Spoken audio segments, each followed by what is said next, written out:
Recording start कर दिया मैंने। अभी मैं स्क्रीन शेयरिंग करूंगा। Share screen. चलिए, ऑलराइट। सबको सबको फुल स्क्रीन व्यू दिख रहा है क्या मेरे स्क्रीन का? ओके, चलिए। तो जैसे कि मैं बोला था कि हम स्पेक्ट्रोस्कोपी के बारे में बात कर रहे थे। टाइम कितना हो रहा है? 10 मिनट हो गया। तो जैसे कि हर हफ्ते हम करते हैं, इस बारे में मैं जो मेरे पास दो सवाल है पिछले हफ्ते जो हमने बात किया था उसके बारे में। तो इसमें पता चलेगा हम सबको कि पिछले हफ्ते जो हमने बात किया था वो कितना हमको समझ में आया है या फिर कितना रिवीजन की जरूरत है शायद। तो पहला सवाल ये है लास्ट वीक से, what are the upward bumps in the spectrum called? जो ये ऊपर वाले जो चट्टान जैसे होते हैं उस शेप को क्या कहते हैं? उनको हम एमिशन लाइन कहते हैं, या फिर अब्जॉर्प्शन लाइन कहते हैं, या कंटिन्यूम स्पेक्ट्रा कहते हैं, या फिर वेवलेंथ कहते हैं? क्या लगता है? बहुत लोगों ने हाथ खड़ा किया शशि जी के स्कूल से। कोई भी एक स्टूडेंट बताइए। Just tell your name first. Hello sir, my name is Abu sir. हाँ अबू सर, कैसे हैं? बस बढ़िया, आप बताइए। बहुत बिल्कुल। आप बताइए कौन सा आपका आंसर कौन सा लग रहा है? Sir emission line. Emission line, okay. Abu sir का आंसर है एमिशन लाइन। देवेंद्र जी के स्कूल से कोई आंसर देना चाहेगा? सुनाई नहीं दे देवेंद्र जी, आप म्यूटेड है। म्यूटेड है देवेंद्र जी, अनम्यूट कीजिए प्लीज। हाँ अब बताइए। वेवलेंथ। अच्छा अच्छा, तो दो आंसर मिला अब तक, वेवलेंथ और किसी ने कहा एमिशन लाइन। किसी और को आंसर देना है? किसी और को कुछ लग रहा है? नहीं? चलिए ठीक है, आंसर देखते हैं। तो सवाल ये था कि जो ऊपर जो जा रही है उन शेप को क्या बोलते हैं हम, ठीक है? तो उस शेप को हम एमिशन लाइन्स बोलते हैं, ठीक है? जो नीचे वाली जाती है, जो खाई होती है, उनको हम एब्जॉर्प्शन लाइन बोलते हैं। और वेवलेंथ हम उनको बोलते हैं जो एक्स एक्सिस में ये जो वैल्यूज है, ये जो 400 500 600 700 वैल्यूज दिख रहे हैं, उनको हम वेवलेंथ बोलते हैं। ये जो शेप है ऊपर जाने वाली उसको हम एमिशन लाइन बोलते हैं, ठीक है? दूसरा सवाल, ये जो प्रोसेस है इसके बारे में हमने लास्ट हफ्ते बात किया था कि एक इलेक्ट्रॉन है, लोअर एनर्जी स्टेट से इलेक्ट्रॉन फोटोन को पकड़ लेता है, फोटोन पकड़ के वो हायर एनर्जी स्टेट पे चला जाता है। तो उस प्रोसेस को हम क्या कहते हैं? What is the process called when an electron accepts a photon and goes to a higher energy level? Is it called emission? Is it called absorption? Is it called black body radiation? Or is it called collision? क्या लगता है? तो इस बार देवेंद्र जी के school के पास पहले जाएंगे। Sorry, फिर से बोलिए। सेकंड वाला एब्जॉर्प्शन, अच्छा ठीक है। और किसी के पास शशि जी के स्कूल से कोई बताना चाहेगा?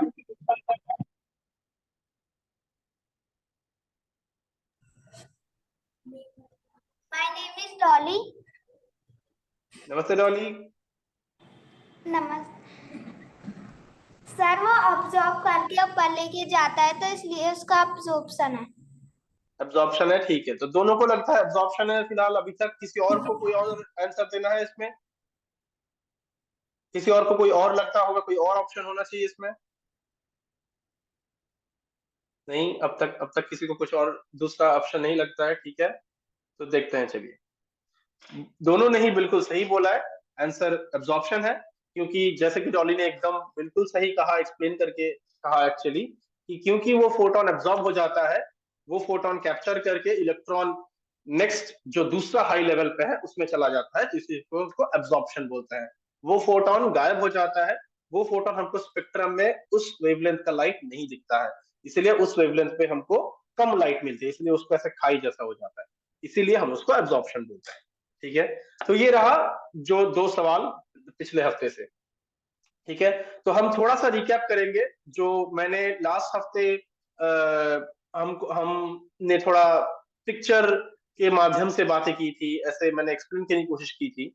आज हम एक दो वीडियो देखेंगे, एनिमेशन देखेंगे, ताकि होपफुली आप लोगों को थोड़ा सा ज्यादा, थोड़ा सा बेटर समझ में आए, थोड़ा सा ज्यादा याद रहे आज का जो ये जो एब्जॉर्प्शन और एमिशन का जो ये सिलसिला है।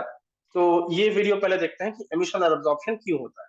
ठीक है, पहले तो मैं जब वीडियो ऑन करूंगा, अच्छा इस वीडियो में ऑडियो नहीं है तो मैं ऐसे समझाता जाऊंगा, ठीक है। आप लोगों को दिख रहा है, वीडियो चल रहा है जी, ठीक है, बढ़िया। तो जैसे कि आप यहाँ पे देख सकते हैं, यहाँ पे n इक्वल टू 1 2 3 है, तो ये है अलग अलग एनर्जी लेवल। ठीक है, मान लीजिए सबसे कम वाला एनर्जी लेवल में इलेक्ट्रॉन है, ई मतलब इलेक्ट्रॉन। ये जो सॉरी, ई मतलब इलेक्ट्रॉन, और यहाँ पे जो ऐसे एच वी करके जो ऐसे रेड वाला लिखा आ रहा है, उसका कुछ एक्चुअल मतलब कुछ और ही होता है। एच का मतलब है एक्चुअली प्लैंक्स कांस्टेंट बोलते हैं हम। वो जो वी है वो एक्चुअली वी नहीं है, उसको हम अंग्रेजी में, वो एक ग्रीक अल्फाबेट है, उसको हम न्यू बोलते हैं, उसका मतलब होता है फ्रीक्वेंसी। तो इतना डिटेल में आपको जाने की जरूरत नहीं है, बस इतना समझ लीजिए कि वो जो लाल जो सिंबल है वो है फोटोन, वो है लाइट। लाइट को हम फिजिक्स में एच इंटू न्यू करके भी रिप्रेजेंट करते हैं, एच न्यू भी लिखते हैं फोटोन समझाने के लिए। बट हमारे पर्पसेस के लिए, हमारे लेवल के लिए उतना कॉम्प्लिकेटेड जाने की जरूरत नहीं है। तो एच न्यू आप भूल जाइए, आप बस इतना समझ लीजिए कि जो लाल में जो सिंबल है वो है फोटोन, वो है लाइट। ठीक है, वो आ रहा है। तो अब तक क्या है, सबसे नीचे वाले लेवल पे इलेक्ट्रॉन है, उसके इलेक्ट्रॉन जो है वो ई से वो सिंबल है उसका, और जो एक लाइट मतलब एक फोटोन का पार्टिकल आ रहा है। ठीक है, तो अब आगे देखते हैं क्या हो रहा है। तो फोटोन आ रहा है, जब फोटोन नजदीक आया तो इलेक्ट्रॉन ने उसको कैप्चर कर लिया। ठीक है, तो इलेक्ट्रॉन कैप्चर कर लिया मतलब इलेक्ट्रॉन अब देखिए ऊपर हो गया, हायर एनर्जी लेवल पे चला गया, है ना। जैसे कि हम लास्ट हफ्ते बात कर रहे थे, लास्ट हफ्ते हमारे पास वीडियो नहीं था, एनिमेशन नहीं था, तो आई थिंक ये होपफुली आप लोग थोड़ा ज्यादा इंटरेस्टिंग हो, थोड़ा ज्यादा याद रहे कि ऐसे फोटोन आया, जो इलेक्ट्रॉन था, इलेक्ट्रॉन को फोटोन तो कैप्चर कर लिया। अब क्योंकि इलेक्ट्रॉन ने फोटोन को या एनर्जी को कैप्चर कर लिया, इलेक्ट्रॉन के पास अब ज्यादा एनर्जी है, वो कहाँ जाएगा उस एनर्जी को लेकर, वो अगला जो ऊपर एनर्जी वाला लेवल है उसमें चला गया। किसने गैस पास कर दी?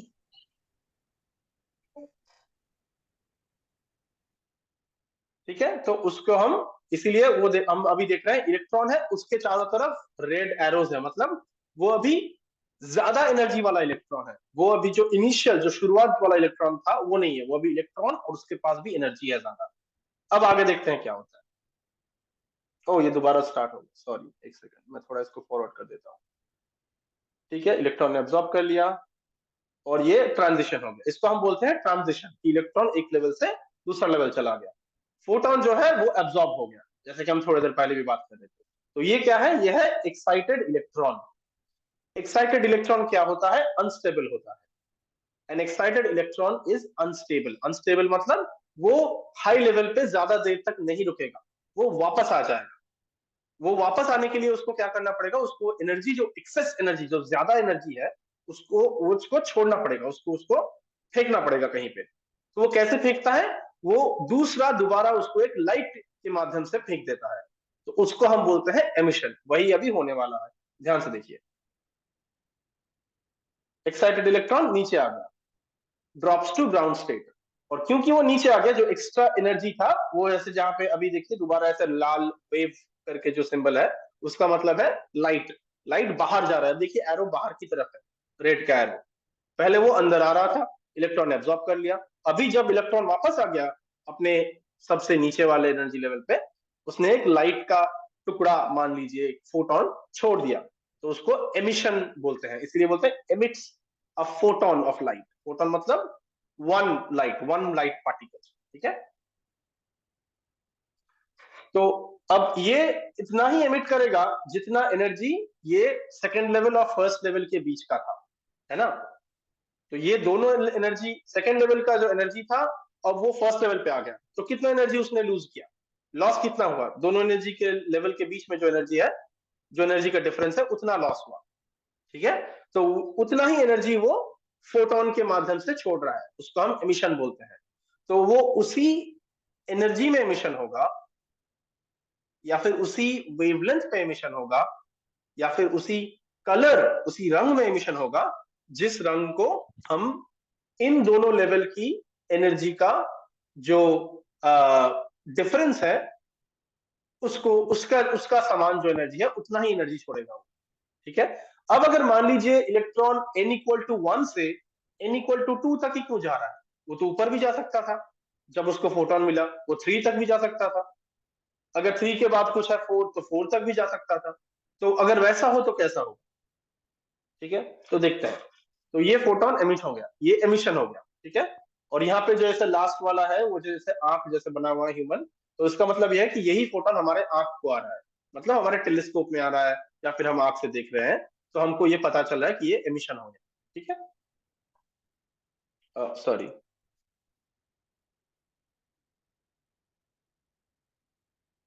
एक सेकेंड, ये क्या हो रहा है? मैं दोबारा इसको पीछे जाता हूँ। हाँ,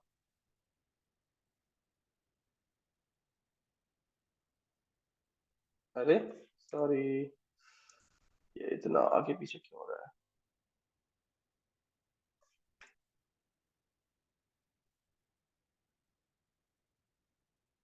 तो चलिए यहीं पे देख लेते हैं। अब दिख रहा है आप लोगों को? ठीक है, तो अभी हम YouTube में ही देख लेते हैं। ठीक है, तो ये हो गया, फोटोन एमिट हो रहा है, वो एमिशन हो गया। अब नेक्स्ट क्या हो रहा है, क्या होने वाला है? इलेक्ट्रॉन वापस आ गया नीचे, ग्राउंड स्टेट पे आ गया। तो अब बोल रहे हैं कि लेट्स सी कि ज्यादा एनर्जी, अगर ज्यादा एनर्जी का फोटोन आ रहा है, अब देखिए अब ये पर्पल कलर का फोटोन आ रहा है, मतलब याद रखिए मैंने कहा था जितना ब्लू होगा या जितना पर्पल होगा उतना ज्यादा एनर्जी। ठीक है, तो ज्यादा एनर्जी का फोटोन आ रहा है, ज्यादा एनर्जी का फोटोन को अगर इलेक्ट्रॉन एब्जॉर्ब करता है तो वो कहाँ जाएगा? वो 2 तक जाके सीमित नहीं रहेगा, वो 3 में चला गया। ये देखिए फोटोन एब्जॉर्ब कर लिया, इलेक्ट्रॉन उठ गया सीधा ऊपर 3 में चला गया। अब 3 में वो एक्साइटेड इलेक्ट्रॉन है, वो ज्यादा देर तक रुक नहीं पाएगा, वो अनस्टेबल है, मतलब उसको नीचे आना है वापस।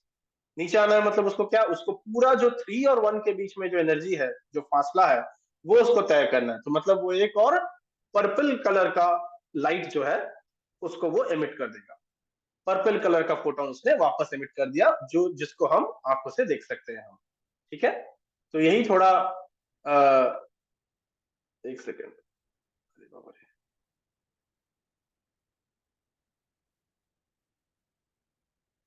हम ये लीजिए आ गया।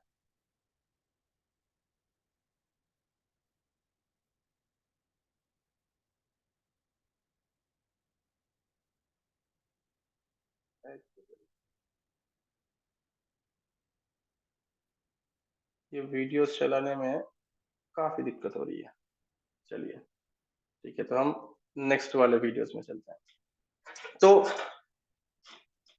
बेसिकली लास्ट वीडियो में हमने वही देखा, जैसे कि हमने लास्ट हफ्ते भी बात किया था कि एमिशन क्यों होता है, एब्जॉर्प्शन क्यों होता है। फोटोन को एब्जॉर्ब कर लेता है, इलेक्ट्रॉन उड़ जाता है, उसको हम एब्जॉर्प्शन बोलते हैं।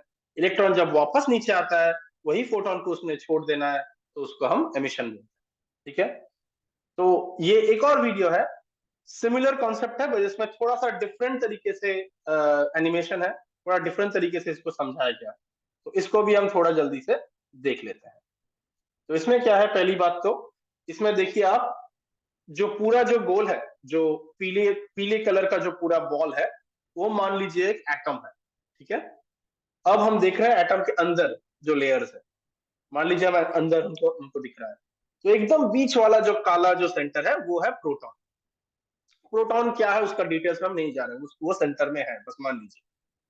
उसके अंदर, उसके सॉरी उसके बाहर जो ऐसे अलग अलग गोल गोल है, राइट, सेवरल अलग अलग कलर्स के, कुछ ऑरेंज है कुछ येलो है, वो जो अलग अलग सर्कल है, अलग अलग जो गोले हैं, वो है इलेक्ट्रॉन के ऑर्बिट, मतलब उसी सर्कल पे इलेक्ट्रॉन्स घूमते हैं वो सेंटर के आसपास। जैसे कि मान लीजिए ये एक इलेक्ट्रॉन आया, ये देखिए ये नील कलर का इलेक्ट्रॉन ऐसे वहां पे घूम रहा था। ठीक है, घूमते घूमते वो हाई एनर्जी पे घूम रहा था, मतलब जो सेंटर के सबसे नजदीक है वो सबसे लो एनर्जी है। सेंटर से जितना दूर जाओगे, ऐसे कि देखिए n=1 2 3 4 5 लिखा हुआ है, जितना दूर जाएंगे सेंटर से उतना हाई एनर्जी लेवल है। तो ये एनर्जी, ये इलेक्ट्रॉन जो है वो n=3 वाले गोल गोल में घूम रहा था, अभी वो एक फोटोन छोड़ेगा बाहर की तरफ, अभी वो एनर्जी छोड़ देगा। अब क्योंकि वो एनर्जी छोड़ रहा है, वो नीचे आ जाएगा, वो n=3 से लेके n=2 या 1 पे आ जाएगा। अभी देखिए,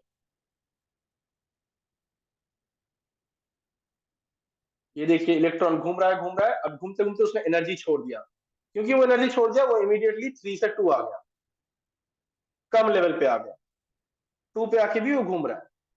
अब देखिए ये एनर्जी जाके, थोड़ा सा रिवाइंड करता हूं, ये एनर्जी जो है 3 to 2, इसका वेवलेंथ है करीब 650 नैनोमीटर, मतलब इसका रेड वेवलेंथ है। तो ये स्पेक्ट्रम में ऐसे रेड लाइन जैसे दिखेगा।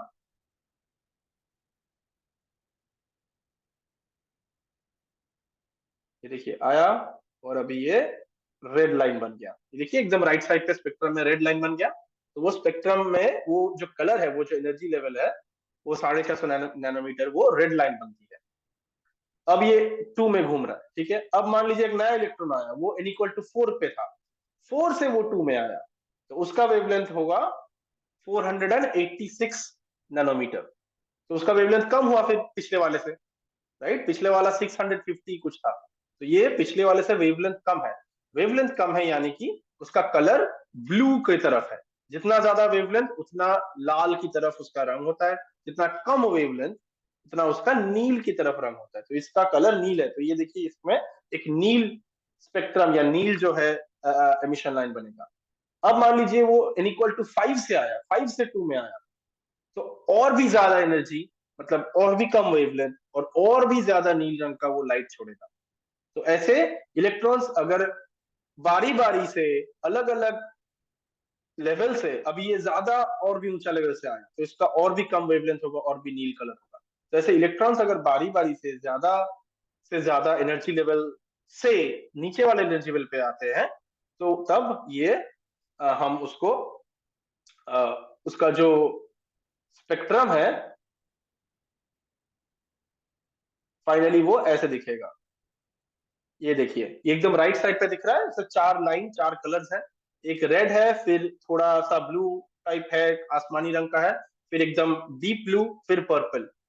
यही है एमिशन स्पेक्ट्रम, मतलब ये 4 तरीके का लाइट इस इलेक्ट्रॉन ने छोड़ा है, डिपेंडिंग ऑन कि कौन से लेवल से वो नीचे आया। अगर सबसे ऊपर लेवल से नीचे आया तो उसने पर्पल कलर का लाइट छोड़ा है, और सबसे नीचे 3 से अगर 2 में आया तो उसने लाल कलर का लाइट छोड़ा है।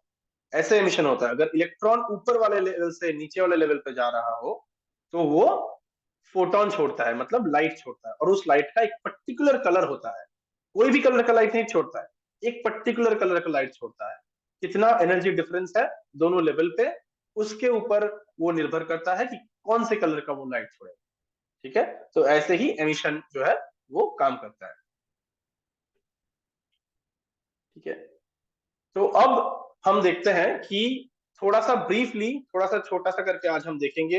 अगले हफ्ते हम इसको हम खुद करके एकदम रियल टाइम करके, जब मैं और श्वेता जी दोनों होंगे, हम खुद करके आपको समझाएंगे कि एकदम रियल टाइम कैसे करते हैं। आपको भी डेटा दे देंगे इस हफ्ते और अगले हफ्ते के बीच में, थोड़ा एक स्पेक्ट्रम दे देंगे ताकि आप हमारे साथ एक साथ कर सको क्लास में।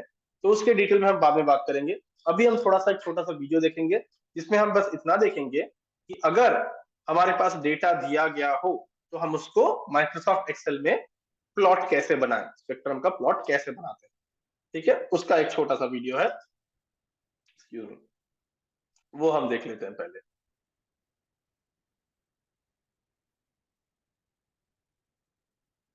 आप लोगों को वीडियो का ऑडियो सुनाई दे रहा है क्या? वीडियो का ऑडियो सुनाई, ठीक है, तो मैं एक्सप्लेन करता हूँ। ठीक है, तो ये देखिए यहाँ पे क्या है। आप लोगों ने पहले तो मुझे आई थिंक ये पूछ लेना चाहिए कि आप मुझे पता है कि आप क्लास 8 से लेकर क्लास 10 तक के स्टूडेंट्स हैं यहाँ पे। आप लोगों को पता है एक्सेल क्या है, ये पता है सबको? कोई यहाँ पे है जिसको पता नहीं? अच्छा, एक्सेल पता नहीं है, माइक्रोसॉफ्ट एक्सेल क्या है?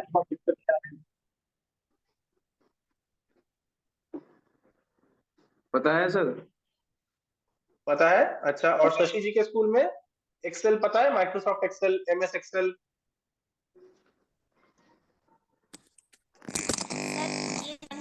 मेरे तक ही है।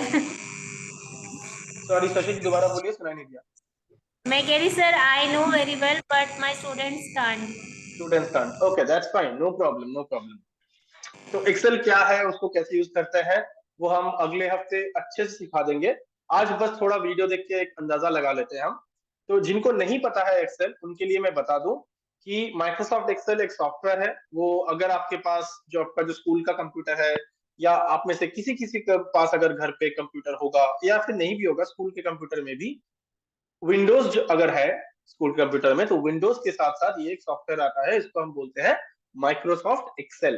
ठीक है, माइक्रोसॉफ्ट एक्सेल का काम यही है कि वो डेटा को लेके काम करता है। ठीक है, तो हम उसको जो भी डेटा देंगे, उस डेटा को हम फिर उसके बाद हम उसको एडिशन कर सकते हैं, सब्ट्रैक्शन कर सकते हैं, मल्टीप्लीकेशन कर सकते हैं, डेटा को प्लॉट कर सकते हैं, बहुत सारी चीजें कर सकते हैं एक्सेल के साथ। ठीक है, फिलहाल आप बस इतना समझ लीजिए कि जैसे इस वीडियो में हम देख रहे हैं, 3 कॉलम्स है डेटा के। ठीक है ना। जो तीसरा कॉलम है उसको आप इग्नोर कीजिए, उसको आप भूल जाइए। मान लीजिए 2 ही कॉलम है। ठीक है, पहला जो कॉलम है उसमें क्या है, उसमें जो एक्स एक्सिस है उसके वैल्यूज है, मतलब वेवलेंथ। पहला जो कॉलम है उसमें वेवलेंथ का वैल्यूज है। और दूसरा जो कॉलम है, दूसरा जो लिस्ट है, उसमें वाई एक्सिस का वैल्यूज है, मतलब कितना ज्यादा एब्जॉर्ब हुआ या कितना ज्यादा एमिशन हुआ। ठीक है, तो अगर हर जो पेयर है नंबर का, कि मान लीजिए एक एक्स एक्सिस का वैल्यू है और एक वाई एक्सिस का वैल्यू है, उसको हम अगर एक चार्ट में, अगर चार्ट पेपर में अगर हम एक पॉइंट बनाए एक पॉइंट का, तो वो एक पॉइंट का पॉइंट बन गया। फिर अगर हम दूसरे पॉइंट पे आए कि अरे इसका एक्स वैल्यू इतना है, इसका वाई वैल्यू इतना है, तो हम चार्ट पेपर में दूसरा पॉइंट बनाते हैं। ऐसे करके हम तीसरा चौथा अगर पॉइंट बनाते गए, तो एक जो लाइन बनता है या फिर जो ग्राफ बनता है, उसी को हम सॉफ्टवेयर के माध्यम से बहुत ज्यादा आसानी से कर सकते हैं। इसको हम हाथ से एक एक एक एक करके पॉइंट बनाना नहीं पड़ता है। एक्सेल अगर आप जब देखेंगे तब आपको पता चलेगा कि ये बहुत ही आसान हो जाता है। कि अगर आपके पास एक्सेल में ऐसा डेटा दिया गया हो जहां पे 2 कॉलम्स है, तो उस कॉलम्स को लेके आप क्या कर सकते हो, पहले तो आप उसको उस कॉलम्स को सिलेक्ट करना पड़ेगा। ठीक है, 2 कॉलम है, जो तीन तीन कॉलम है, जितने भी कॉलम है उनको आप सिलेक्ट करेंगे।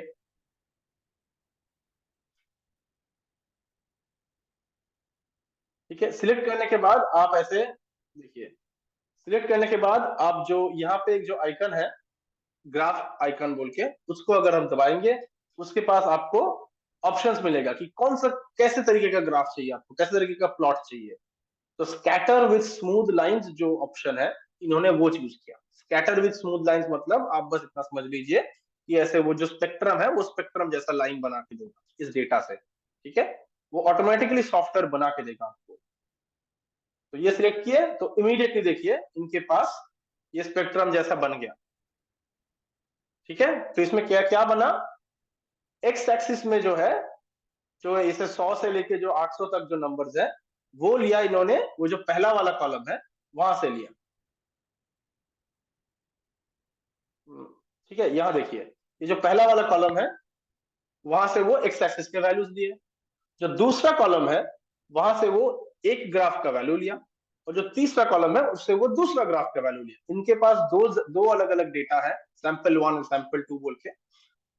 सैंपल 2 को हम अभी रहने देते हैं कि मान लीजिए सैंपल 2 नहीं अगर होता, बस सैंपल 1 ही है, अगर एक ही सैंपल है या फिर एक ही डेटा है, एक ही स्पेक्ट्रम है, तो आपके पास पहला वाला कॉलम रहता जो कि एक्स एक्सिस के वैल्यूज है, वेवलेंथ वैल्यूज है, और दूसरा कॉलम रहता जो कि एमिशन या एब्जॉर्प्शन का वैल्यूज है, स्पेक्ट्रम का वैल्यूज है। ठीक है, तो ये दो वैल्यूज अगर आप ये दो कॉलम सिलेक्ट करके अगर आप ये scatter plot with smooth line select करते हैं, तो वो एमएस एक्सेल जो है वो आपको ऑटोमेटिकली ये ऐसा प्लॉट दे देगा। और ऐसे ही हम याद कीजिए, हम ऐसे एमिशन लाइन देख रहे थे, है ना, कि कौन से वेवलेंथ पे ऐसे चट्टान की तरफ ऊपर जाता है, कौन से वेवलेंथ पे नीचे जाता है, वगैरह वगैरह। ठीक है, तो यही एक स्पेक्ट्रम का एग्जाम्पल है। मैं थोड़ा और इसको चला देता हूँ और देखता हूँ कि कैसे कैसे थोड़ा इसको आप सजा सकते हैं इन द सेंस कि आप एक्सिस लेबल ऐड कर सकते हैं कि वाई में क्या, देखिए इन्होंने अभी ऐड कर रहे हैं कि एक्स एक्सिस में उसको वेवलेंथ बोलेंगे, जो वाई एक्सिस है उसको ये लोग आई थिंक एब्जॉर्प्शन बोलेंगे, ऐसा कुछ है। ठीक है, ये देखिए वाई एक्सिस को वो लोग एडिट करके एब्जॉर्प्शन लिख दिया, एक्स एक्सिस को एडिट करके वेवलेंथ लिख दिया। ठीक है, और वो सिलेक्ट करके वो जो लाइंस है वो हटा रहा है। तो ठीक है, इसमें इसमें क्या बन रहा है, इसमें देखिए एकदम अच्छा सा स्पेक्ट्रम बन गया।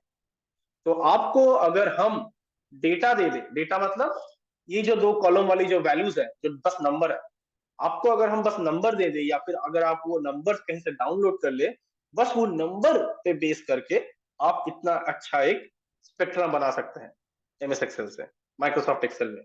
आपको ऐसे ग्राफ पेपर लेके हाथ में बनाना नहीं पड़ेगा, ठीक है। आजकल ऐसे बहुत सारे सॉफ्टवेयर है, Microsoft Excel is just one of the software, ऐसे बहुत सारे हैं। वो एक बस एक एग्जाम्पल है, उदाहरण है ये कि हम कर सकते हैं एक्सेल से भी।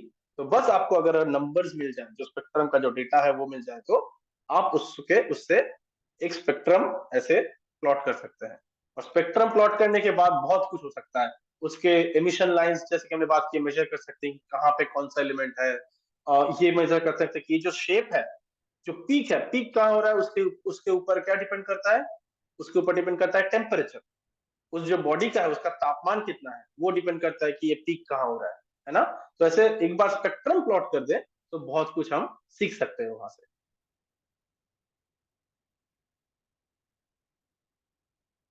ठीक है, तो ये वीडियो यहीं तक है। हम वापस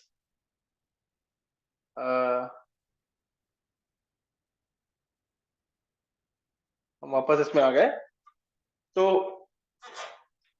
यहां तक किसी को कुछ सवाल पूछना है एमिशन एब्जॉर्प्शन के बारे में? अभी तक हमने बस लास्ट वीक जो बात किया था उसको थोड़ा रिकैप किया, थोड़ा रिवीजन किया, एक दो एनिमेशन देखे, वीडियोस देखे हैं, और हमने छोटा सा एक वीडियो देखा कि एमएस माइक्रोसॉफ्ट एक्सेल में कैसे स्पेक्ट्रम को प्लॉट किया जा सकता है। तो अब तक किसी के पास कोई सवाल है इसको लेके, या फिर हम कुछ और करंट अफेयर्स न्यूज के बारे में ही बात कर सकते हैं, या फिर कुछ और बारे में बात कर सकते हैं आज? या फिर किसी को कुछ कुछ चीज समझ में पूरी तरीके से नहीं आई हो, या फिर कोई भी डाउट हो?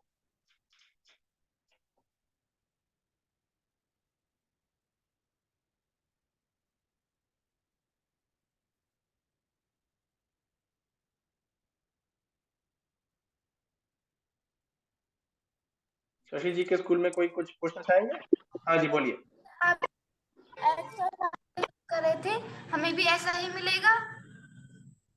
हाँ जी, आपको ऐसा डेटा मिलेगा, ये जो यहाँ पे जो वैल्यूज देख रहे हैं वैसा आपको मिलेगा। आपको दो कॉलम वाला डेटा मिलेगा, और फिर उस डेटा को आप यहाँ पे एक्सेल में, माइक्रोसॉफ्ट एक्सेल, शशि जी को पता है वो आपको दिखा सकते हैं, वो आपकी हेल्प कर सकते हैं, या फिर कोई भी आपके और टीचर हो स्कूल में जिनको पता है, तो आप वो ये माइक्रोसॉफ्ट एक्सेल में फिट करेंगे तो आपको ये स्पेक्ट्रम मिल सकता है। सर ये इंडिविजुअली मिलेगा बच्चों को या ग्रुप में? हमारे ख्याल में मैम, मैं और श्वेता मैम सोच रहे थे कि हम बच्चों को अगर आप ग्रुप में बांट दें, कि मान लीजिए एक स्कूल में, कि मान लीजिए अगर 3 या 4 ग्रुप्स हो, तो हम 3 या 4 डेटा सेट दे देंगे, तो हर एक ग्रुप को एक एक मिल सकता है। तो हर एक ग्रुप साथ में, अगर 3 बच्चे या 4 बच्चे साथ में मिलके वो कर सकते हैं, क्योंकि इंडिविजुअली इतना सारा डेटा देना थोड़ा मुश्किल भी हो सकता है। तो हम सोच रहे थे कि ऐसे 3 या 4 अलग अलग स्पेक्ट्रम अगर देंगे तो शायद वो इजी भी रहेगा, और सारे बच्चे साथ मिलके भी काम कर सकते हैं। Okay, done, thank you. Thank you. और किसी को कुछ सवाल है, कोई क्लैरिफिकेशन, कोई डाउट एमिशन एब्जॉर्प्शन के बारे में या फिर डेटा के बारे में?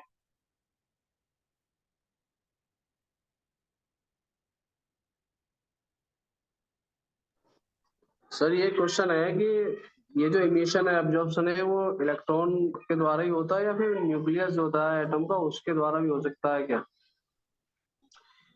ज्यादातर ये बहुत ही अच्छा क्वेश्चन है देवेंद्र जी ने जो पूछा है, कि जो एमिशन एब्जॉर्प्शन जो होता है वो इलेक्ट्रॉन की वजह से होता है या फिर कुछ प्रोटॉन या कुछ और वजह से भी हो सकता है।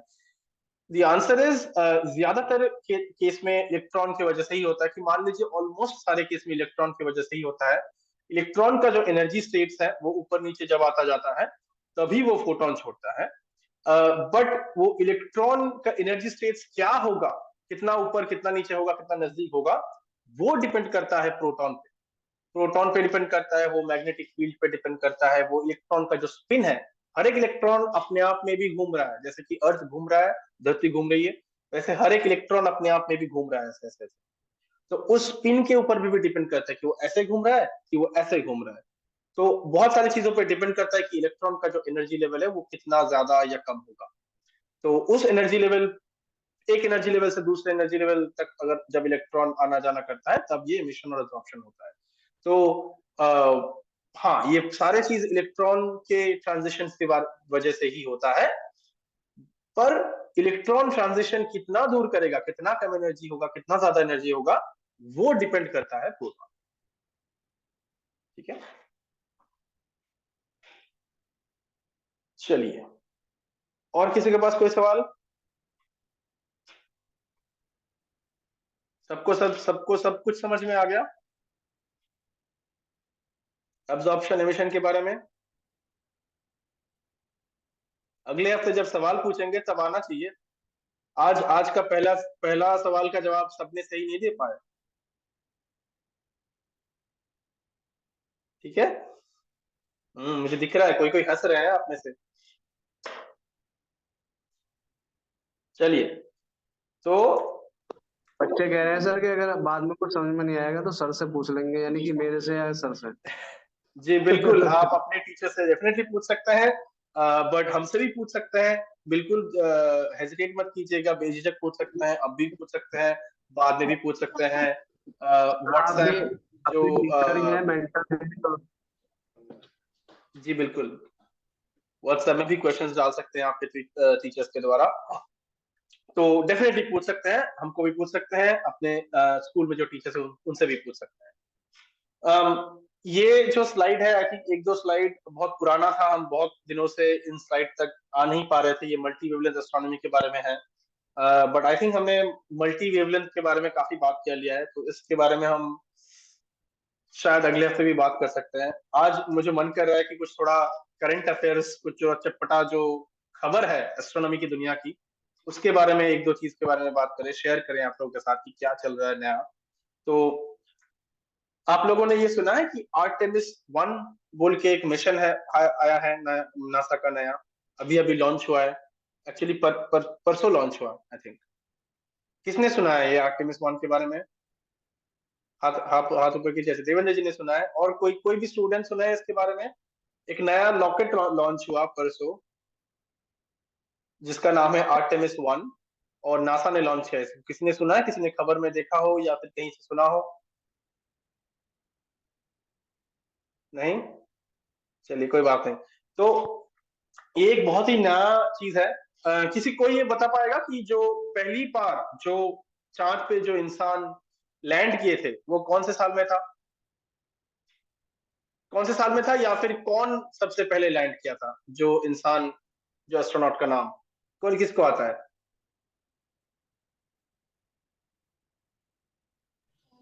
बोलो, नाम ही बता दो।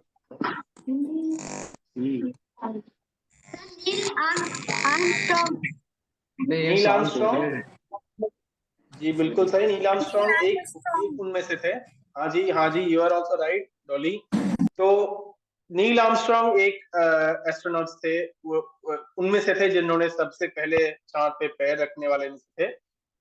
पर वो कब था, किसी को याद है कौन से साल में था? वो कितने दिन पहले हुआ था? वो पहली बार जब इंसान ने चांद पे कदम रखा वो कितने दिन पहले, कितने साल पहले हुआ था वो?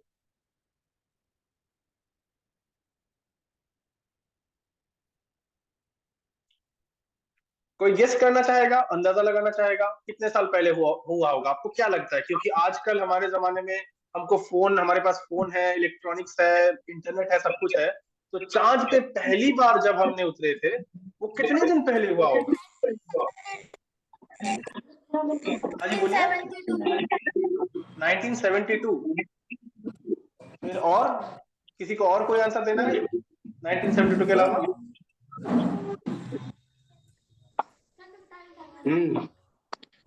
1969। 1969 बिल्कुल सही जवाब, थैंक यू। आपका नाम क्या है? मंशा। सॉरी, अगेन दोबारा बोलिए प्लीज। मंशा। मंतिशा, बिल्कुल सही जवाब, थैंक यू मंतिशा। 1969 में सबसे पहले जो चांद पे कदम रखने वाला जो मिशन था नासा का, जिसमें नील आर्मस्ट्रॉन्ग गए थे, एडविन ऑल्ड्रिन गए थे, और भी एक एस्ट्रोनॉट गए थे, वो सब लोग, वो 3 लोग गए थे पहली बार चांद में कदम रखने वाले, 1969 में, ठीक है। और चांद में आखिरी बार कदम रखने वाला जो मिशन था वो कब हुआ था, किसी को याद है? कोई गेस कर पाएगा? आखिरी बार चांद में जब आखिरी बार इंसान ने कदम रखा वो कब हुआ था?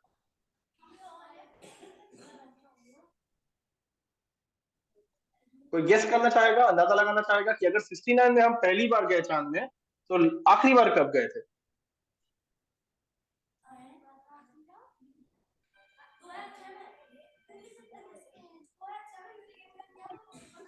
सर इनको पता नहीं है, मना कर रहे हैं सर।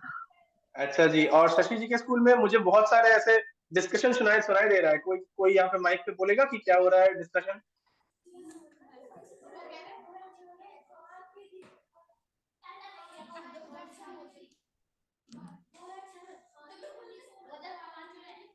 Hello sir. हाँ जी बोलिए। सर 2006 में। 2006 में? अच्छा, तो ये आपका अंदाजा है कि आपको ये लगता है कि सही है? आपने गेस किया कि आपको पता है? नहीं सर, अंदाजा। अंदाजा है, ठीक है। और किसी को कोई अंदाजा, कोई और साल कोई बोलना चाहेगा? अगर 1969 में पहली बार इंसान ने चांद पे कदम रखा तो आखिरी बार कब कदम रखा होगा, आपको क्या लगता है?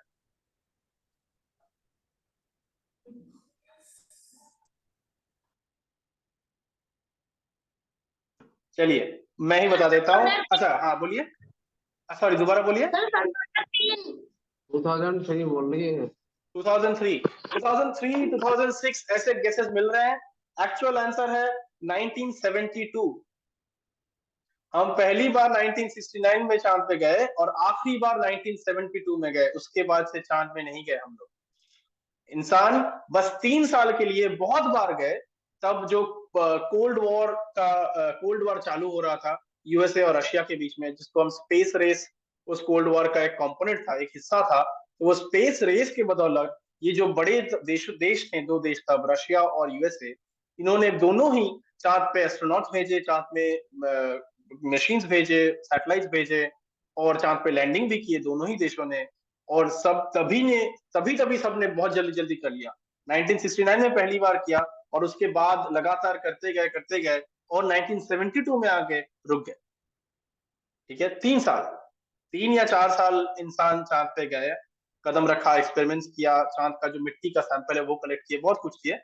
बट 1972 के बाद से, मान लीजिए 1972 मतलब कितना पुराने जमाने का, तब ना तो इतना ऐसे एडवांस कंप्यूटर था, ना तो इंटरनेट था, ना तो इतना हमारा जैसा ऐसे वाईफाई, ब्लूटूथ, ये सब टेक्नोलॉजी कुछ नहीं था तब हम आखिरी बार चांद में गए थे। अब इंसान को इतना कुछ आता है, हमारे पास इतना एडवांस टेक्नोलॉजी है, इंटरनेट है, ब्लूटूथ है, कंप्यूटर्स है, रोबोट्स है, ये है वो है, फिर भी हम आज तक, या मुझे कहना चाहिए परसों तक, हम चांद में नहीं गए थे। तो ये बहुत ही एक अजीब फैक्ट है, अजीब किस्सा है, इसलिए मुझे लगा कि आप लोगों के साथ शेयर करूं कि लगभग लगभग नहीं, 50 साल से ज्यादा हो गया, राइट? 1972 में लास्ट टाइम गए थे, अभी ये 2022 है, एग्जैक्टली 50 साल हो गया। 50 साल से इतना टेक्नोलॉजी में तरक्की करने के बावजूद इंसान चांद में वापस नहीं गया। तो इसीलिए ये जो मिशन है आर्टेमिस 1, ये मिशन है बेसिकली नासा का मिशन है कि वापस हम चांद में जाएंगे, वापस ये लोग चांद में इंसान भेजने वाले हैं। आर्टेमिस 1 जो है, इसमें ये एक रॉकेट है जो परसों लॉन्च हुआ यूएस के फ्लोरिडा से, केप कैनावेरल से, और वो उसको 3 दिन लगेगा चांद में पहुंचने के लिए। वो चांद में पहुंचेगा, चांद के चारों ओर ऑर्बिट करेगा।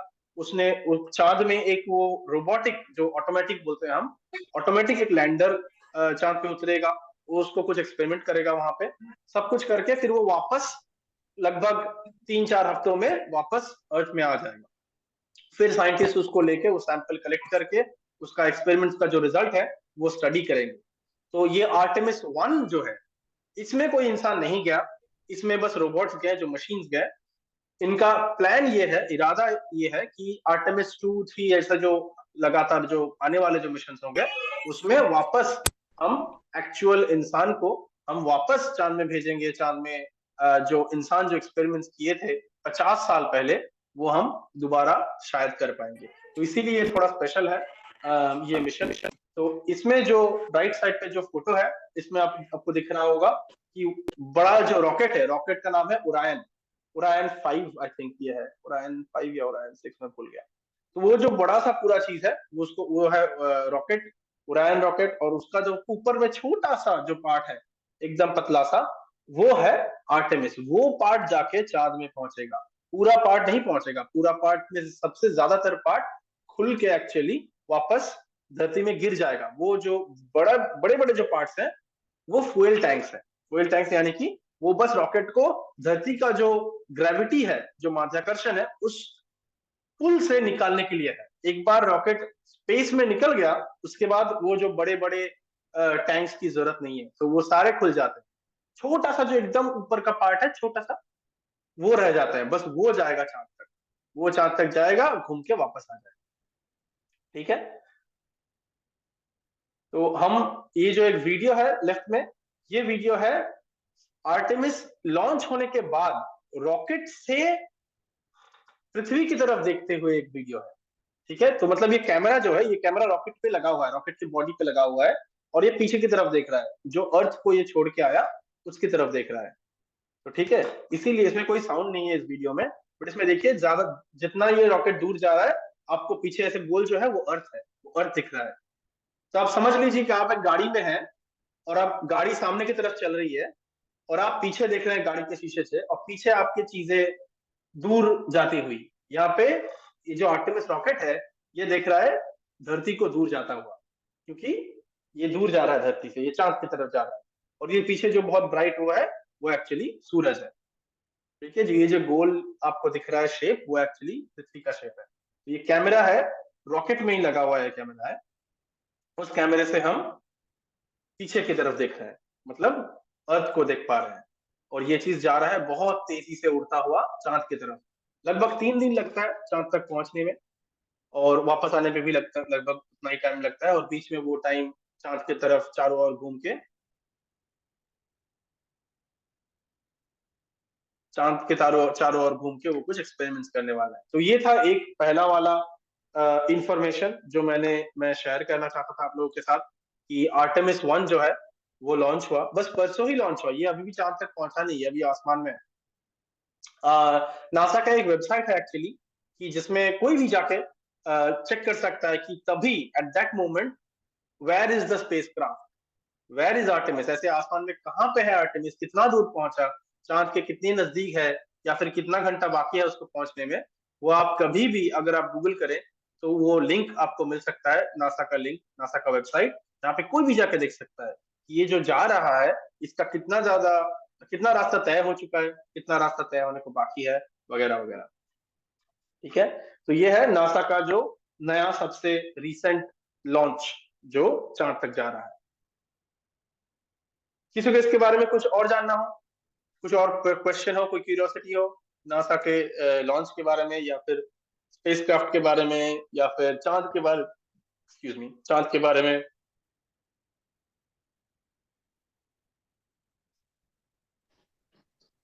चलिए, बच्चे पूछ रहे हैं कि इधर से तो रॉकेट से चला जाता है ये स्पेसक्राफ्ट, मून से कैसे वापस आता है? ये भी बच्चे हैं इधर, इन्होंने भी क्वेश्चन किया था मुझसे थोड़ी देर पहले। ये बहुत ही अच्छा क्वेश्चन है, बहुत ही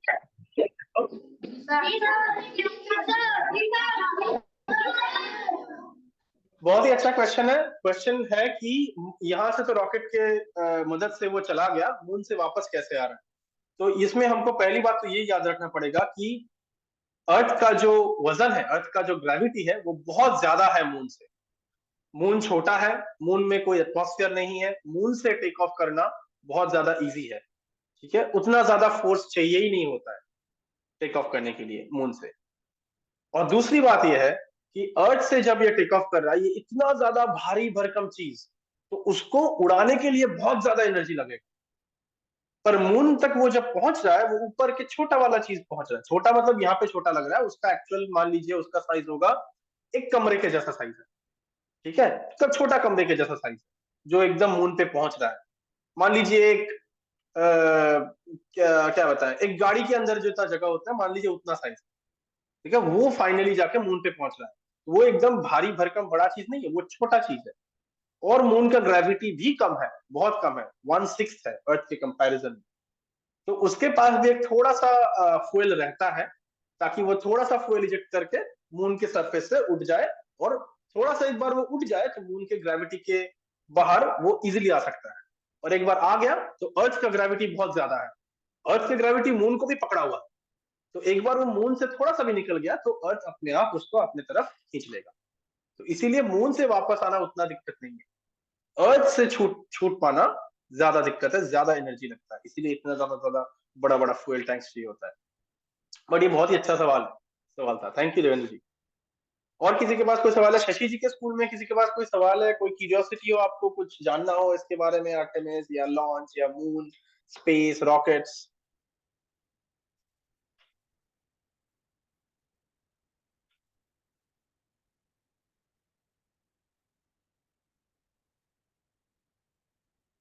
सब शशि जी की तरफ देख रहे हैं।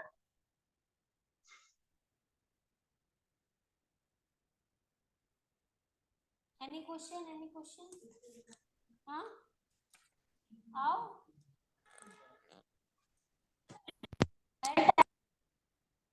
डिस्टेंस पे है कोई ऑब्जेक्ट हमसे? एक्चुअली इनका क्वेश्चन यही था कि लाइक 3 और 4 डेज में वो पहुंच रहा है, तो कि क्या सभी ऑब्जेक्ट्स पे इतना टाइम लगता है? सो आई जस्ट क्लियर देम कि अलग अलग ऑब्जेक्ट, सेल्सियस ऑब्जेक्ट का टाइमिंग अलग अलग होता है। जी गुड क्वेश्चन। हाँ, तो ये जो टाइम है 3-4 डेज लगना, 3 आई थिंक 3.5 ऐसा कुछ डेज लगता है पहुंचने में मून तक। इसका ये कितना टाइम लगेगा डिपेंड करता है आप इनिशियल जो फोर्स है, इनिशियल जो रॉकेट है वो कितना फोर्स से आप स्टार्ट किया। ठीक है, तो रॉकेट्स नॉर्मली नासा जैसे रॉकेट्स छोड़ते हैं, नॉट जस्ट नासा, जैसे कि बाकी देशों के भी जो स्पेस एजेंसीज है, वो नॉर्मली जो साइज के रॉकेट्स छोड़ते हैं और जितने फोर्स से, जितनी एनर्जी से छोड़ते हैं, उसको फाइनली 3-4 दिन लगता है पहुंचने में। ठीक है, अगर आप ज्यादा फोर्स से कुछ छोड़ोगे तो उसको कम टाइम लगेगा पहुंचने में, अगर आप उसको ज्यादा धीरे छोड़ोगे तो उसको शायद ज्यादा टाइम लगेगा। तो वो डिपेंड करता है कितना जोर उसको फेंका गया है ना। जैसे मान लीजिए मेरे पास, मेरे हाथ में मान लीजिए एक पत्थर है, मैं पत्थर को फेंक के दूर भेजना चाहता हूँ, तो पत्थर कितना जल्दी जाएगा वो डिपेंड करता है मैंने कितना तेज फेंका है ना। मैं अगर धीरे फेंकता हूं तो वो धीरे धीरे धीरे धीरे जाएगा, मैं तेज फेंकता हूं तो वो तेज चला जाएगा। तो सेम चीज है रॉकेट के साथ, जितना तेज फेंकता है उतना तेज जाता है।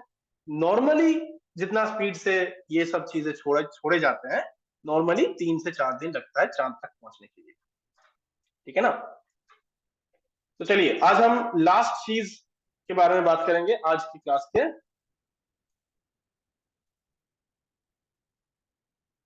ये भी एक another piece of current affairs या न्यूज बोलिए या फिर इंटरेस्टिंग फैक्ट बोलिए, जो भी बोलिए आप, वैसा है। ये एक नया इमेज है जो कि जेम्स वेब स्पेस टेलीस्कोप, जो टेलीस्कोप, नया स्पेस टेलीस्कोप है, आप सबको पता होगा, अब तक हमने बहुत बार जेम्स वेब के द्वारा लिए गए फोटोज दिखा चुके हैं। तो ये जो वो जो टेलीस्कोप, हाँ जी बोलिए। Sir my name is Aditya. हाँ जी आदित्य। सर वो जब ये जाता है रॉकेट सर, इनके साथ ये इतना सारा तामझाम होता है, जब ये आते हैं तो ये कहाँ चले जाता है मैम सर सारा ये? बहुत ही अच्छा सवाल है। जो जब ये जाते हैं तब इतना तामझाम होता है, इतना सेलिब्रेशन होता है, सबको पता रहता है, ये से बहुत ज्यादा बड़ा लॉन्च होता है फ्लोरिडा से। जब आते हैं तो कहाँ छुप जाते हैं? बहुत ही अच्छा सवाल है। जब आते हैं, एक तो बात जैसे कि मैंने पहले कहा, जब जाता है तब बहुत बड़ा चीज जाता है, ऐसे कि मान लीजिए हाथी जैसा चीज जा रहा हो, तो बहुत ज्यादा वो उसका फ्यूल लगता है, बहुत ज्यादा एक्सप्लोजन होता है। आपने वीडियोस में देखा होगा रॉकेट लॉन्च का जो वीडियोस होता है, बहुत ज्यादा आग होता है, बहुत कुछ होता है ना। पर जब वापस आता है, बस वो एकदम ऊपर का छोटा वाला पार्ट वापस आता है। ठीक है, तो एक तो पहली बात, वो चीज बहुत छोटी है जो वापस आ रही है। ठीक है, उसको देखना ज्यादा मुश्किल है, उसको ढूंढना ज्यादा मुश्किल है, उसको ऐसे मतलब क्या बताए, तो उसको ट्रैक करना ज्यादा मुश्किल है। ठीक है, तो इसीलिए बस जो भी स्पेशलाइज्ड साइंटिस्ट हैं, जो एग्जैक्टली ये काम करने में जुटे हुए हैं कि उनको ट्रैक करना ही उनका काम है, बस उन्हीं लोगों को पता चलता है, या फिर उन्हीं लोगों को पता रहता है कि अरे ये कहाँ आ रहा है आसमान से और कहाँ जाके गिरेगा और कहाँ जा रहा है। सबको पता नहीं चलता क्योंकि बहुत छोटी चीज होती है, ऐसे कि आपको अगर पता पहले से नहीं हो तो आप ऐसे देख के बता नहीं पाएंगे। ठीक है, तो ये पहला पहला रीजन है कि हमको इसलिए पता नहीं चलता कि कब वापस आ रहा है। दूसरा रीजन ये है कि दूसरा सवाल ये था कि जाते कहाँ है वापस आके। तो जब कोई भी चीज गिर रहा होगा आसमान से, ठीक है, उसके पास कोई कंट्रोल नहीं होता है कि वो कहाँ गिरे, वो आसमान से आके बस गिर रहा है। तब जहां पे भी वो एटमॉस्फेयर के जहां पे भी वो घुसेगा, उसके नीचे जो भी होगा जगह, वो वहीं पे गिर सकता है। तो वैसे अगर सोचा जाए तो वो ऐसे इंसान के जो सिविलाइजेशन है, मतलब जो घर है शहर है, उन पे भी गिर सकता है। बट ऑब्वियसली हम वो नहीं चाहते, ऐसे ऐसे काम नहीं करते एस्ट्रोनॉट्स, ऐसे काम साइंटिस्ट नहीं करते। वो बहुत ही केयरफुली कैलकुलेशन ऐसे किए हैं ताकि जब वो जो सर का जो छोटा सा हिस्सा जब वो वापस आए, तब वो एग्जैक्ट ऐसे मोमेंट पे गिरे ताकि वो सीधा जाके कोई पानी, जो बड़ा पानी वाले जो वाटर बॉडीज है, बड़ा वाटर बॉडीज यानी कि ओशन, जो महासागर है, कोई भी एक महासागर में जाके गिरता है, वो वैसे ही कैलकुलेशन किया हुआ होता है कि वो जाके कोई शहर में नहीं गिर जाएगा, ये हमारे या आपके घर पे नहीं गिरेगा, वो एकदम महासागर के बीच में गिरेगा ताकि किसी को कोई खतरा ना हो, कोई भी रिस्क ना हो, वो एकदम सीधा जाके समुद्र में गिरता है। और ये वाला जो आर्टेमिस है, ये जब वापस आएगा, ये पैसिफिक ओशन में कहीं गिरेगा, प्रशांत महासागर जो है वहां पे उसके अंदर कहीं गिरेगा। वो एग्जैक्टली कहाँ गिरेगा, वो जो लोग इसको एग्जैक्टली ट्रैक कर रहे हैं बस उन्हीं को पता है, ठीक है। उतना एग्जैक्ट एक्यूरेट इंफॉर्मेशन वो लोग देते भी नहीं है पब्लिक को। क्यों नहीं देते हैं? अगर किसी और को पता चल गया एग्जैक्ट एक्यूरेट इंफॉर्मेशन, जब वो चीज महासागर में आके गिरा, कोई और जाके उसको उठा ले सकता है, कोई और जाके उसको कुछ हानि पहुंचा सकता है, क्योंकि उसमें बहुत सारा इंपॉर्टेंट डेटा है, बहुत सारा इंफॉर्मेशन लेके वो वापस आया, चांद से वापस आया। तो जो लोगों ने इनके नासा ने जिन्होंने इनको भेजा है, इतना पैसा खर्च करके, इतना वक्त खर्च करके, वो लोग चाहते हैं कि एग्जैक्ट लोकेशन किसी को पता ना चले। तो हमको बस इतना पता है कि वो प्रशांत महासागर के कहीं पे आके गिरेगा, ये वाला जो है आर्टेमिस, जब वो वापस आएगा। और जब ये ओशन में गिरता है, नासा को पता रहता है ऑब्वियसली कि एग्जैक्टली कहाँ गिरेगा। वो वहां पे जहाज भेजते हैं, हेलीकॉप्टर भेजते हैं, उसको ओशन से उठा के जहाज पे करके वो लैंड में लाते हैं, फिर लैब्स में ले जाते हैं और एक्सपेरिमेंट करते हैं कि देखते हैं खोल के कि भाई क्या हुआ क्या नहीं हुआ, ठीक है। तो ये आता है गिरता है सीधा समंदर में। हमेशा से यही होता है, हमेशा कोई भी अगर स्पेस मिशन वापस आ रहा है वो समुद्र में गिरता है, फिर समुद्र से जहाज वहाज आके उसको लेके जाता है, ठीक है। तो चलिए, जैसे कि मैंने बोला था, ये लास्ट चीज है हम दिखाएंगे आज के लिए। जेम्स वेब स्पेस टेलीस्कोप नाम आप लोगों ने अब तक सुना होगा कई बार, हमसे, मुझसे, श्वेता जी से। ये जो नया टेलीस्कोप है स्पेस में, ये बहुत ही एक्यूरेट, बहुत ही शार्प, बहुत ही फोकस्ड फोटोज ले रहा है इंफ्रारेड में, ऑप्टिकल में नहीं। मतलब ये उस वेवलेंथ पे ले रहा है जो इंसानों को खाली आंख से नहीं दिखता है। याद है हमने बोला था कि ये देखिए बहुत अलग अलग तरीके के वेवलेंथ होते हैं ना, ऐसे लेफ्ट में रेडियो से लेके राइट में गामा रे तक।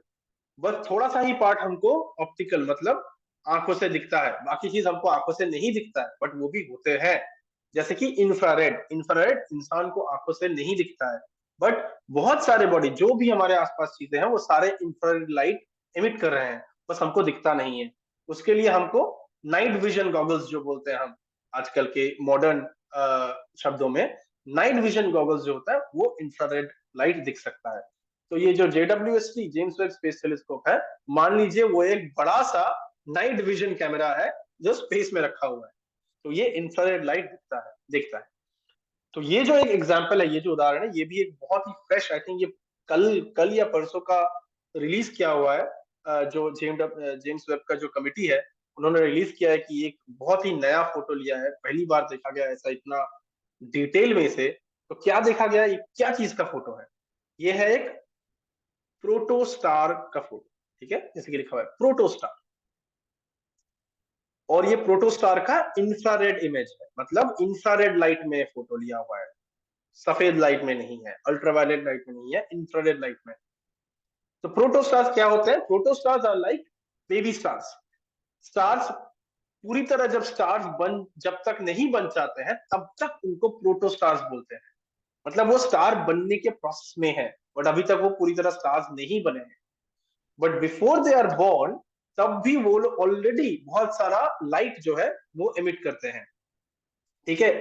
और जो लाइट एमिट करते हैं वो ऊपर या नीचे तो जाता ही है स्टार के, बट आसपास जा नहीं पाता।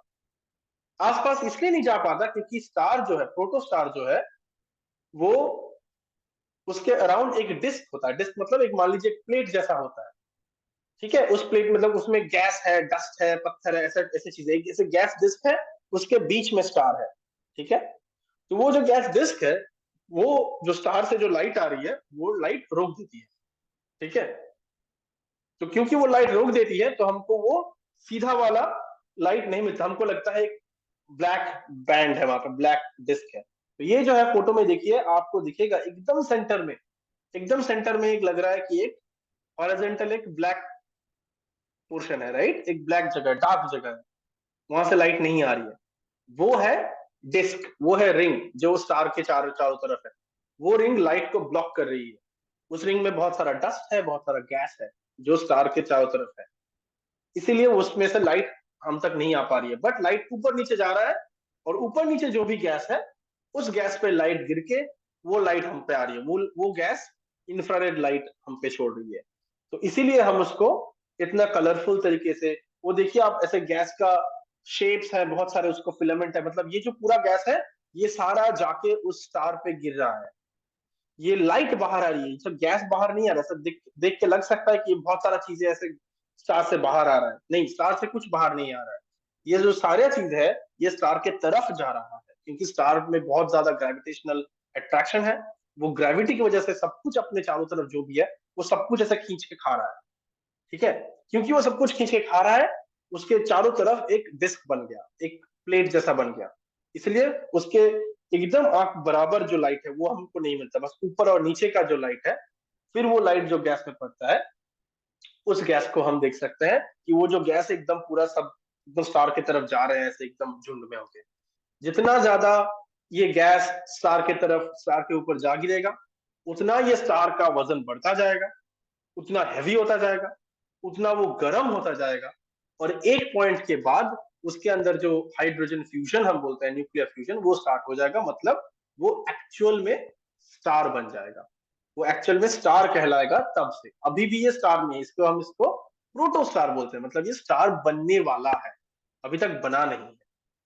तो ये जो प्रोटो स्टार है, इनका इतना डिटेल में फोटो लेना ये भी पहले मुमकिन नहीं हुआ था। अभी ये जेम्स वेब टेलीस्कोप की वजह से मुमकिन हो रहा है कि इतना डिटेल फोटो, कि प्रोटो स्टार, अभी तक स्टार ही नहीं बना, फिर भी हम उसके आसपास देख सकते हैं, उसके आसपास जो क्लाउड है, उनका जो स्ट्रक्चर है, वो कैसे शेप है, कैसे वो स्टार की तरफ जा रहा है, और कैसे उसका जो डिस्क है जो लाइट ब्लॉक कर रही है, ये सब कुछ हमको दिख रहा है थैंक्स टू जेम्स वेब का जो इतना ज्यादा पावरफुल जो टेलीस्कोप है। इसीलिए हम इसको देख पा रहे हैं। तो ये भी एक करंट अफेयर्स का थोड़ा न्यूज जैसा था, जो कि बहुत ही रिसेंटली ये इमेज रिलीज किया है पब्लिक को, नासा ने।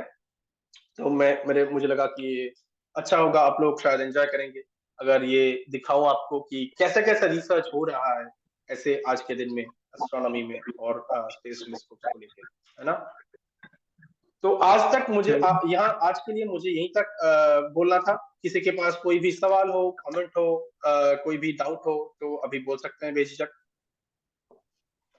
Thank you so much for giving valuable information Devendra to ji, us, our students also. Thank you, thank you. किसी के पास कोई सवाल है, किसी को कुछ पूछना है इसके बारे में, प्रोटोस्टार के बारे में, या फिर किसी कोई भी और चीज के बारे में जिसके बारे में हमने बात किया, अगर पूछना है तो पूछ लीजिए, शर्माइए मत, हेजिटेट मत कीजिए। कोई भी पूछना हो, कुछ सवाल, कुछ जिज्ञासा तुम्हारे।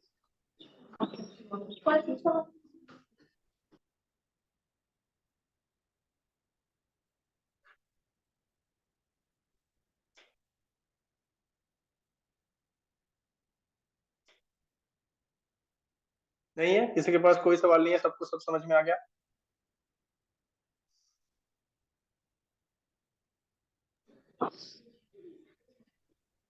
शशि जी के स्कूल में किसी किसी के पास कोई सवाल है?